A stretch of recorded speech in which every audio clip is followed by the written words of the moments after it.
Welcome back to Tide Pod on the YouTube home of Tide Illustrated. Jack Knowlton, Tony Sukalis, back for another podcast, back for a big-time recap show of Alabama's 94-88 win over Texas A&M on the hoops front. Tony, a massive road win for Alabama, going to College Station, playing a top 10 Texas A&M team. The Aggies obviously were without their star guard, Wade Taylor, but still put up a hell of a fight. However much the refs played for their whistle, they got their money's worth in that game as well. I think there were 80-something free throws taken. It was ridiculous. Lot of fouls. It's a physical A&M team. We know that. But Alabama, Tony, picking up a massive win on the road. They're now just one of 3 undefeated SEC teams, along with Auburn and Ole Miss, to start conference play. We knew this conference was going to be a gauntlet. And Alabama's come out unscathed from their first 3 games. What is just kind of your opening reactions? We're going to dive into some specifics of this game, but Alabama securing that dub in College Station. My first opening reaction is I hate watching Texas A&M play basketball. I always forget how much I hate it until I watch it, and I just hate those games. Last like 5 hours. There's a million foul calls. All they're doing half the time they drive to the lane is trying to draw a foul. But you know what? Like, they're so good at it because everybody always falls for it, especially Alabama, right? And it's just like, for a second there, Jack, I thought that, Texas A&M's best chance of winning was just literally fouling Alabama out of the game. Like, if that game goes into multiple overtime, it was a battle of attrition almost. But yeah, that was a rock fight. It was not pretty. It wasn't a great necessarily perform. I mean, it's great to win on the road at A&M, and they're a good team, and they're going to win some games, but it wasn't necessarily like a sterling performance from Alabama. That was an A&M team without Wade Taylor. I think that that's really beneficial for Alabama because at the end of the day, when you're, looking at quad wins and conference standings, that not having Wade Taylor is not going to matter. So I do think that's a huge win for Alabama. It's a tough place to get a win on the road. I feel like you picked Alabama to lose that game in our initial rankings, right? Or our initial projections, right? So another win for me when it comes to predicting things. But I was really pleased. I think that you saw an Alabama team that can win in a variety of ways. Mark Sears put on his cape. Clifford Omoruyi, really clutch, just gritty performance from him, just dealing with that ankle injury. And I think maybe you saw the emergence of Chris Youngblood, who had 14 points and 5 boards. So there's a lot to take from that, even if it was kind of ugly. I think Alabama, before we did this pod, I didn't even watch the whole video, but it started with we got better on Saturday night. And I actually do think that they did. I think that was probably a good tagline for Alabama basketball to have, because I think they grew a lot. And I think maybe you saw the spark of things like Youngblood. I think he could be really big moving forward. Yeah, I think that is a perfect tagline, and I think that would have been the tagline win or lose in this game because, like you said, the way Texas A&M plays, you kind of learn a thing or two, both about, your team's flaws and strengths, but also kind of about its grit, because that's absolutely what you need to have in order to beat Texas A&M. And it's fortunate that Alabama can learn those lessons in a win, and I think that is really really beneficial and obviously huge for their SEC title chances. As conference play kind of gets underway here. I will caveat, I was predicting a loss in the idea that Wade Taylor was going to play. I am a Wade Taylor fan. Yeah, I can see into the futures. Yeah, if you see the future injury. And I do think he is very good. But that said, I mean, Texas A&M still played Alabama incredibly close without him. And I think that does speak to just how big of a win this was. And 94 points on the road, it's easy to shake your head at that, watching Alabama, day in and day out, because they do just score so much and you kind of expect that from them. But I don't think that can be overstated either. I mean, that is a really impressive thing to do facing anybody, much less an A&M defense that was ranked top 10 in efficiency. They were good on the offensive glass. They earned second chances for themselves. So they keep the ball out of your hands that way. And that to me was the other most impressive part of this. I mean, Alabama out rebounded them 54-46, got one more offensive board than the number 1 offensive rebounding team in the country. I think there's a lot to hang your hat on there from the gritty blue collar side, as Nate Oats likes to say. But you're absolutely right. When it came time to winning, Alabama's players who do a lot of winning stepped up. Mark Sears, season high 27 points. think that's his 4th or 5th straight game now with 20 plus. He is fully back to his All-American form. Is what? It's 7 of 8. I'm not sure the 7 of streak, 8. but I know it's 7 of 8. Yeah. It is 7 of 8. He had it's actually the worst divide of it. It's 3 and 4. So it doesn't feel long, but it is 7 of 8. And his last 4 games, he's had over 20 points. He's fully back to his form, Tony. And the thing that I think is the most encouraging for Alabama going forward, against South Carolina a couple games ago, 4 of 6 from 3. Against A&M, 4 of 10 from 3. So that 3-point shot is starting to come back. Also made 9 of 10 free throws, which has been a big problem for Alabama. But what have you made of just Mark Sears and how he's, kind of not only gotten comfortable, but is fully back to this case of being one of the best players in the country? And he's big when they need him to be big. I mean, like you got to be able to make those tough shots and kind of take hold of the game. And he's the guy that I think, Alabama definitely trusts with that. You've got people that can shoot, Aiden Holloway can shoot, Chris Youngblood can shoot, but I don't know if at the end of the game yet we're to that point where, okay, we're going to give it to them. Mark Sears is definitely the number one guy Alabama wants to put the ball in its hands when it needs something. And, you're starting to see him play with that like authority. I would get, he's been unselfish at times too. He had 10 assists, a couple of games ago. But I think he's getting his confidence back and he's hitting some of those shots and he's just becoming the Mark Sears that shoots from the moon and makes it. And he can just demoralize the team by, hitting these daggers. And the last 2 games, I think he has 7 turnovers combined. Like, so he had been getting better about that. He needs to kind of to watch that, but his overall game, the defense that he's been playing now, he's gotten better. And you can make an argument in some aspects that he is he's gotten better. He hasn't gotten better as a shooter, but as good as he was last year, he's starting to play more well-rounded, I would say, this year. And Alabama he's crucial. He's one of the best players in college basketball. Top 5, definitely. Yeah, I think, whether it's better or just kind of more evolved, I think is, you mentioned the playmaking piece of it. I think that's come into the fold a little bit more. He's upped his assist totals a little bit, or upped his assist averages a little bit. Like you said, the turnover stuff, I think, is a microcosm of a struggle that Alabama's had.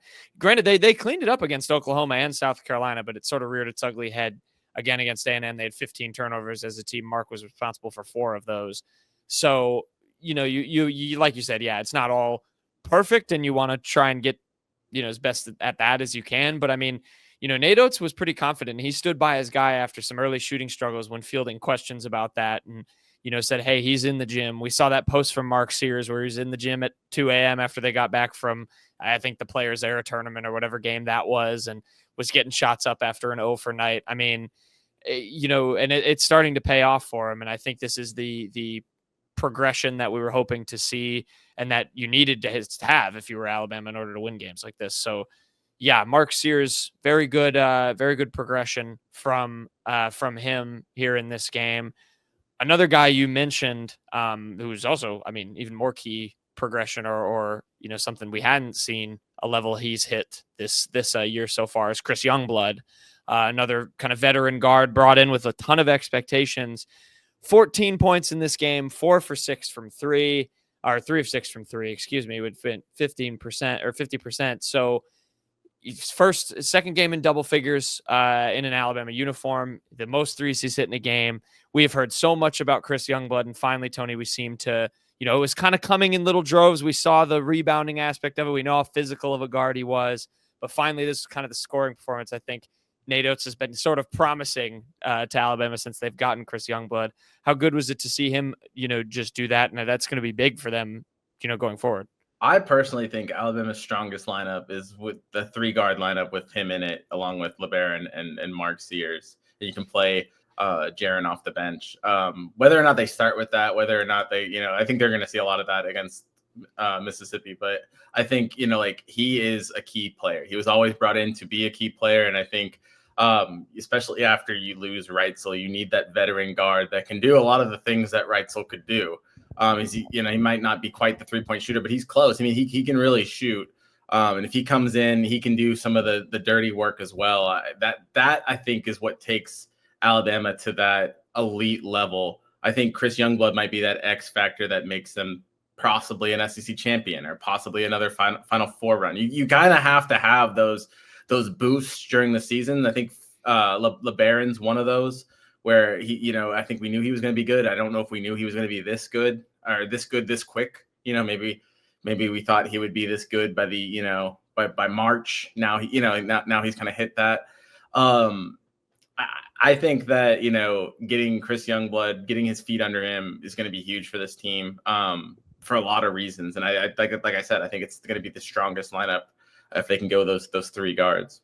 When you talk about, Nate Oats talks about all the time, the closing lineups, right? And that is a very good closing lineup to have. You have LeBaron, who's just kind of this two-way do-it-all guy who, even him in this game, he had 8 points. He was 3 for 10 of the field, kind of an ugly shooting day. Still had 7 assists and 6 rebounds. I mean, he chipped in wherever he could. He led the team in offensive boards as a 6'3" guard against one of the best rebounding teams in the country. So, yeah, you have him.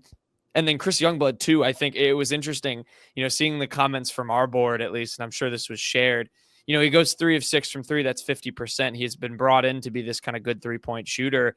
And yet all the comments I was seeing was, wow, this guy's really gritty. He's really scrappy. Like, he gets into the lane. He gets rebounds. He's big and physical, and he backs guys down. And I think, you look at that in LeBaron, you just have these guards that can just do it all. Like, it's far from a run and gun 3-point shooting team. And yeah, Youngblood is a perfect example of that. And then just that, like you said, the veteran kind of leadership piece that you knew Reitzel was going to bring. You saw it a little bit last year. Obviously, I'm sure he's still a leader around in the locker room and whatnot, but you lose that on the court when you lose him to an injury.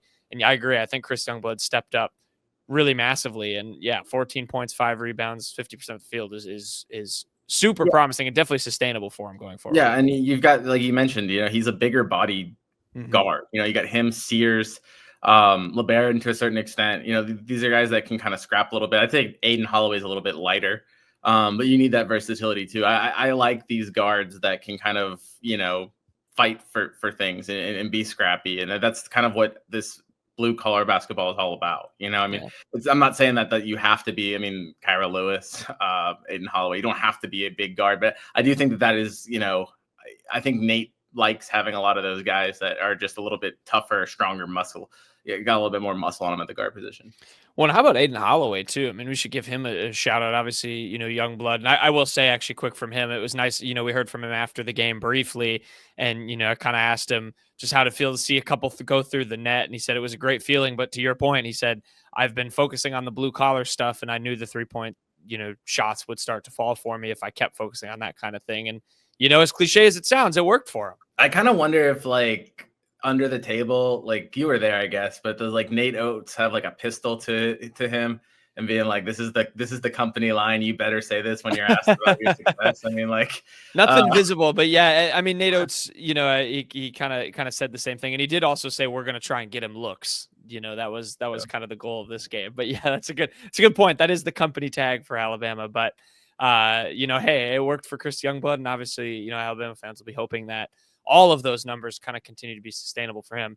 I'll chuck Aiden Holloway in there too. I mean, he has been just fantastic these last couple of games. And to me, Tony, your rankings. Yeah. So we do the roster power rankings every Monday. I put Aiden Holloway as my number 2 player over the last 2 games. I think he's been Alabama's second best player behind Sears. I think just we all knew about the 3-point shooting piece coming in with Aiden Holloway. That was kind of what was promised. And, you heard from Auburn people say, he didn't sustain it after some good non-conference performances, and he didn't really do much besides chuck threes. Not only has he started to hit threes, he's found this kind of groove of, and Nate Oats talked about it on Monday, kind of hunting shots from beyond the arc. He's the one who's trusted, sort of how I feel like Aaron Estrada kind of was, to go get a mid-range bucket from time to time, or a non-rim 2, as Oats calls them. And he has kind of a good finishing package. I know Nate Oats compared it to Javon Quinterly when he was here.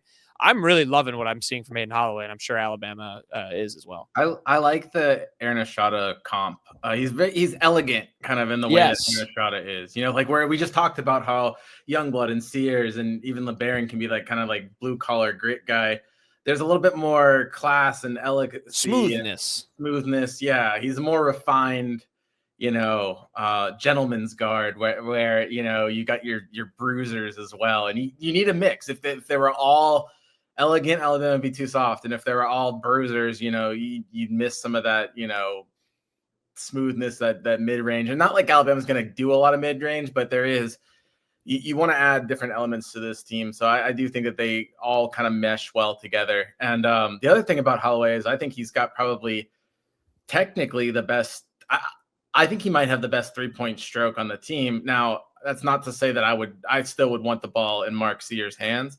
But I mean, he does, as he can get to the lane, he can do those 2-point shots, but he's really a great 3-point shooter. And I think you talk about different, final fives. If Alabama's losing and has to catch up and has to be in 3, having a lineup with, Chris Youngblood, Aiden Holloway, and Mark Sears all on the court, that's pretty dangerous. I mean, it's going to be hard to guard, from a 3-point aspect. So that's a combination that I think we could be seeing a lot when Alabama needs points. Yeah, if he's a guy who can give you kind of a Nate Oats described him literally like that. He said he can give you a little bit of a scoring surge off the bench. He had his numbers. I mean, he scored 15 points in 18 minutes. I mean, he was efficient. He took advantage of his time on the floor, hits shots, and that is ultimately what we kind of knew him as. And now he's adding this little more dynamic scoring piece that makes him super, super dangerous to defend, obviously alongside the likes of those other guys. So yeah, I'm excited about Holloway. Of course, excited about Chris Youngblood and kind of the trajectory that guard rotation is on. Look at the front court for a second, Tony, because, another guy who's seemingly sort of turned a corner right now, Clifford Omoruyi, a much anticipated transfer. He was in double figures against South Carolina, and then he goes out, against Texas A&M, rolls his ankle or twists his ankle early on in the game, goes to the locker room a little bit, and you thought, I mean, this is a game you need a guy like Clifford Omoruyi, and he comes back. He fought through the injury, led them on the glass with 10 rebounds, had 7 more points. What'd you think of his performance? And then I'll mention what Nate said after the game. Yeah, they needed him because if he would have left in that game, I'm not sure they make it through the game. I mean, I don't know how many fouls he had at that point. Probably like 2 or 3. He finished with 4. But he finished with 4, and had you just the minutes that he ate up, I mean, everyone had. I'm looking through the Grant Nelson fouled out. Omoruyi had 4.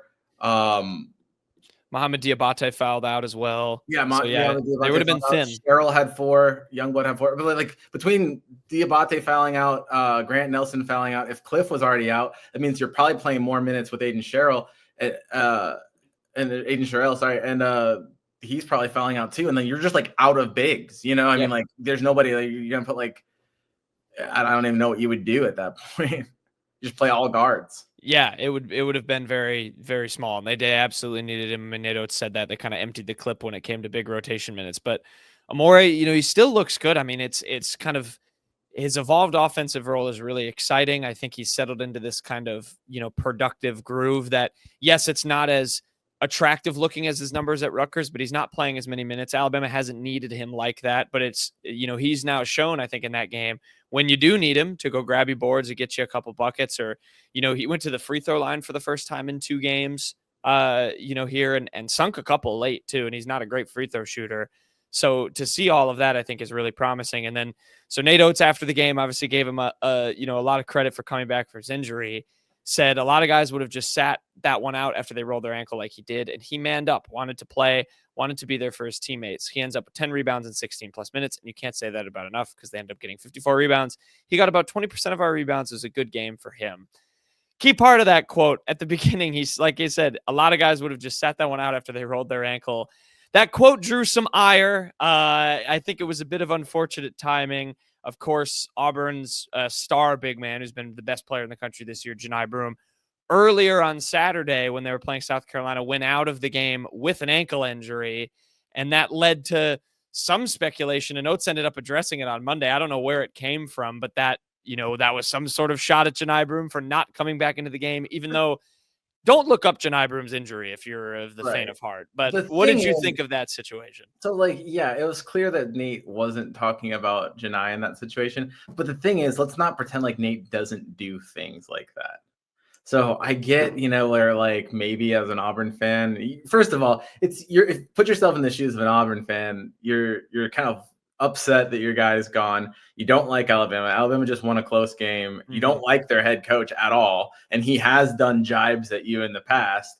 So when you hear something that could be construed, you're probably going to jump to that conclusion. But I honestly don't think that Nate Oats meant anything by that. I didn't at the time, and then I saw it come out on X, and I was like, there's no way that, like, they actually think that. I guess looking back now, I can kind of see like where one would think that, just because that is something that Nate does. Like, Nate loves to do, like, maybe not so much with injuries, but he likes to do those like hinted remarks when it comes to, getting under people's skin. Not quite to the level of like a Lane Kiffin, but he does like to have a little bit of fun. So I get it, but yeah, there was no intent there. I think there's a huge level of respect for Nate Oats and Janai Broome. They've battled, teams have battled back and forth. And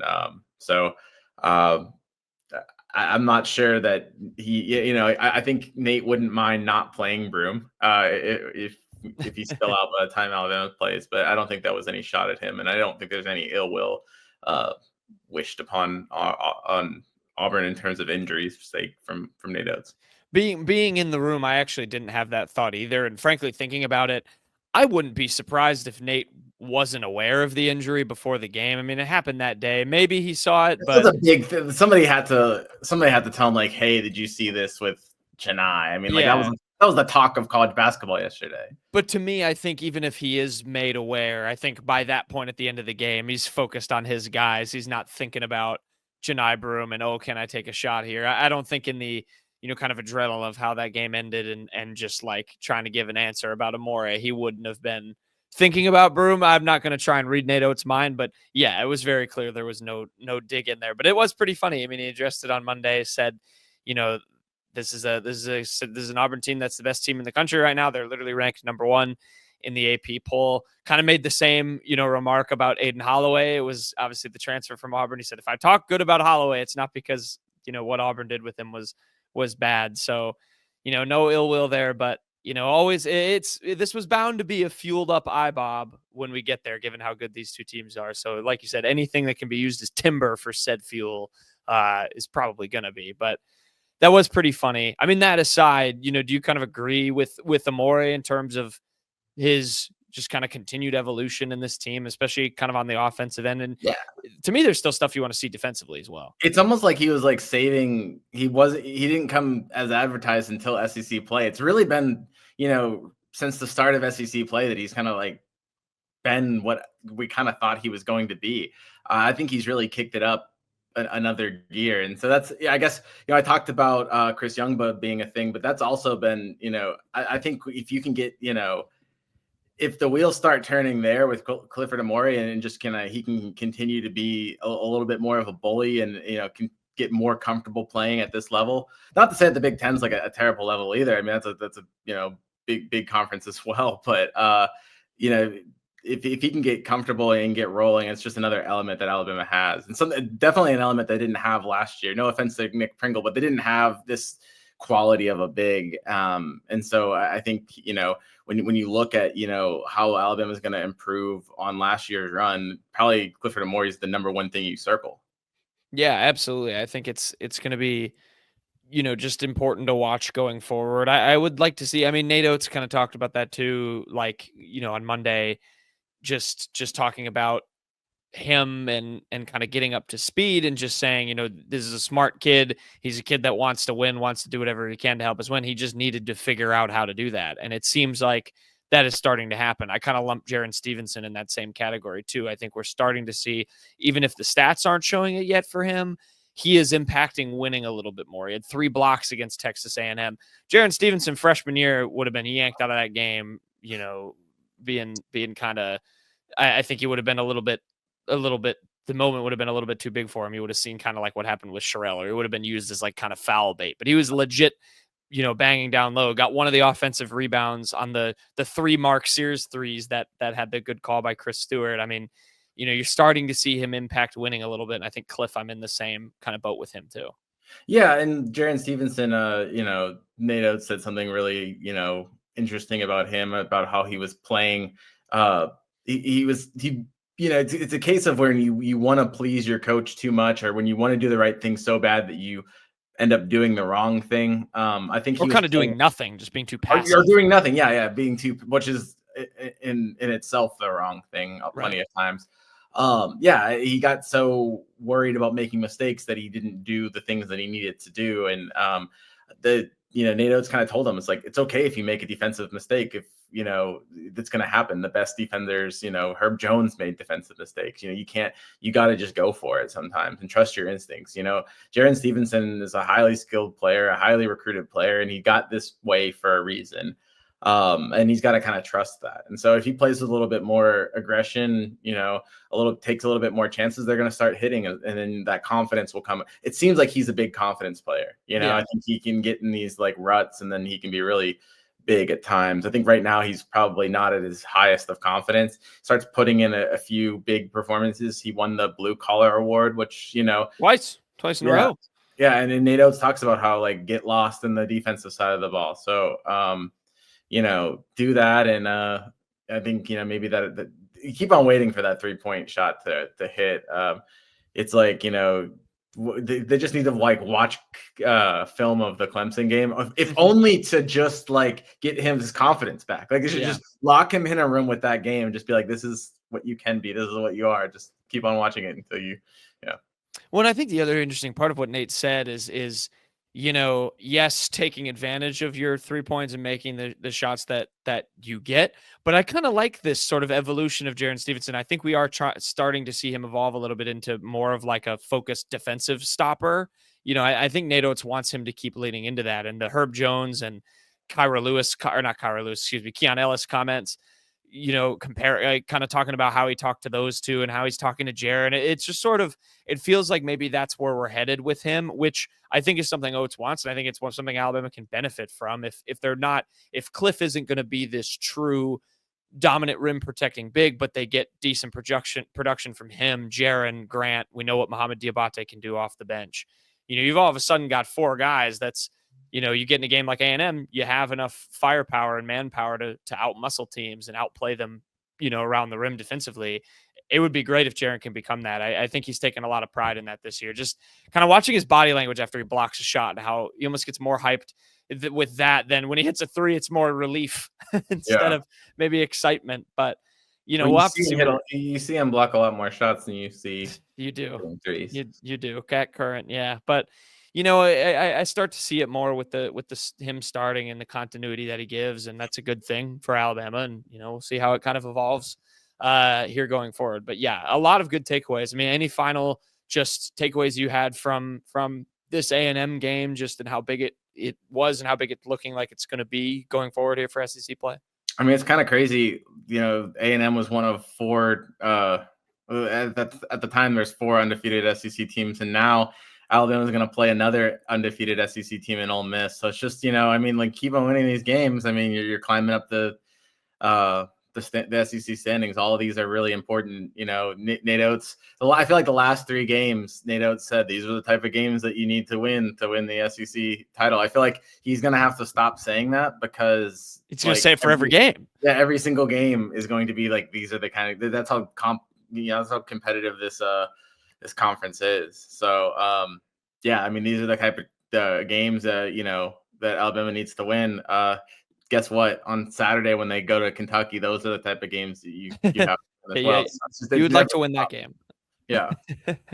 Yeah, it is a sort of repetitive line, but it speaks to the strength and depth of this conference. So what if Nate just came in and was like, all right, we actually don't need to win this game. Yeah, but like we're good. Like either way, like of course we want to win, but like this one's not really that big. Yeah, it's actually, we don't care.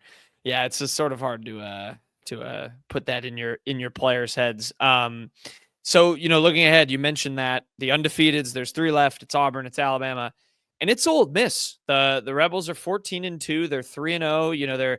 They're sort of doing their thing. I know there was the Ole Miss team of last year that infamously went undefeated in non-conference play, didn't make the NCAA tournament after kind of a collapse in SEC play. This Ole Miss team's beaten Georgia, Arkansas, and LSU. All 3 were unranked at the time. Georgia's actually looking like it's a pretty good win. So they're not incredibly tested. Haven't had the most difficult start, if you can, put a difficult start in perspective in the SEC. But Tony, what does this Ole Miss team look like, and how can they hurt Alabama on Tuesday? Yeah, I'm glad you brought that up. Like this Ole Miss team, actually, when you're looking back at its schedule, it's not like they haven't had a crazy schedule, but I do think that they're playing like they are a legitimately good team. It's not just a team like I think you saw like an Oklahoma team against Alabama that came in undefeated and they weren't really tested. And I just don't know if they're as good. I think this Ole Miss team has some staying power. I mean, look, it's a team that, lost by 2 points to Purdue. You mentioned it, it's 3 wins in SEC play. It plays good defense and it can shoot. So it's very guard heavy. And we talked about maybe going that 3 guard lineup. I think that's going to be key here. Alabama just came off of games against South Carolina and Texas A&M, 2 of the better front courts in this, conference. Teams that like to be a bully and play kind of hard. Now you're going to play an Ole Miss team that likes to shoot the ball, likes to run around, really pesky, can force turnovers. So you're going to need your smaller guys to kind of do that. And so I think this is it's another Mark Sears game. Every game's a Mark Sears game, but it could be a Chris Youngblood game. It could be an Aiden Holloway game. I think I think Alabama's gonna have to shoot a little bit more to win this game.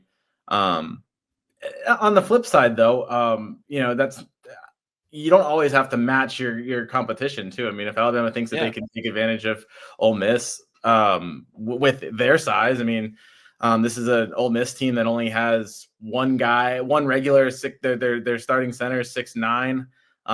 Their only other guy is they've got John Bowl that 7'2", but they plays 4.5 minutes a game. So I mean, really, it's a small Ole Miss team, 6'9" and under. So you could overwhelm them with some size, and this could be a Clifford Omoruyi game with 1 million rebounds and some swats at the rim. So it's going to be such a different look than what Alabama has seen, but it's going to be just as dangerous. I think this Ole Miss team is a really good one. Yeah, it has a lot of players that Alabama recruited too. It does. Yeah, I mean, Matthew Morrell. Matthew Morrell, the kid from Virginia Tech, Padula. Alabama wanted Morrell out of high school, and then Padula was a name that we were following last year when Alabama was looking at guards in the transfer portal. So those are guys that are not just people that those are good big gets for Ole Miss. And Ole Miss has got a talented roster. And so, like I said, I think that they haven't really played anyone, and that actually might hurt Ole Miss a little bit more. I don't think they've been tested, quite as much as they're going to be tested on the road against Alabama. But at the same time, I don't think there's some pushover team that is just going to melt when they face adversity. No, I mean, this team is ranked, 24th in KenPom. They're a top 25 defense, like you said. And that does make it interesting because I think the game to compare from SEC play, I know there's only been a few, is Oklahoma, right? Another team that was kind of undersized. Nate Oats said straight out he didn't think they had that good of a front court. And Alabama could go a little bit bigger on them and just kind of, outmuscle them. We saw the rebounding numbers that were absurd. We saw the points in the paint numbers that were absurd. But Ole Miss, I think you're right, offers a little bit more in terms of how they fly around and kind of create havoc, defending outside the paint, that it doesn't exactly make it super conducive to just throw all your tall guys out there and expect to hit everything over the top. So it's not going to be a one-dimensional plan, so to speak, for Nate Oats and for Alabama. But, this is a good Ole Miss team. I mean, you're right. Don't have too many marquee wins, but only lost to Purdue by 2. Obviously, there's a common opponent there. Alabama, lost to Purdue by a lot more than 2. Granted, they played them in a true road game. I think Ole Miss, it was a neutral site. But, lost to Memphis as well. Alabama played them in that infamous foul-laden exhibition game, before the season started. So, it'll be interesting. I'm intrigued by this one, but to me, again, it goes back to the old Nate Oats cliche. You got to win your home games, and you got to win games like this if you want to win the SEC still. So, quick prediction: you think Alabama comes away with the win? I do. I had them winning this game earlier when we did our things, and I'm sticking to it. All right, I'm allowing myself to reconsider as now that I've already kind of my record. Oh no, I'm allowing. I'm just saying nothing would nothing's happened to change my mind. I might. I mean, that we're gonna have another pod before the Kentucky game, but I might change my mind there. I had a loss. We'll see.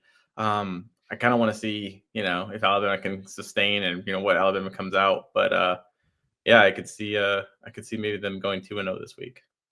The Crimson Tide and the Rebels will play at 6 p.m. Tuesday night on ESPNU. You can watch that game. Should be a fun one. I'm very excited to see what happens. Obviously, yeah, like I said, same records, 14-2, 3-0 in SEC play. There will only be 2 undefeateds left in theory, assuming Auburn wins their game. I forget who they play, but assuming they win, the winner of this and Auburn will be the only undefeateds left. Will it be the only teams in the state of Alabama? Imagine that. They just got ranked, Tony. My fun fact to end the show. First time I think ever they've both been ranked in the top 5 of the AP poll at the same time. So Alabama basketball in state. Well, no, I think it's the top 4.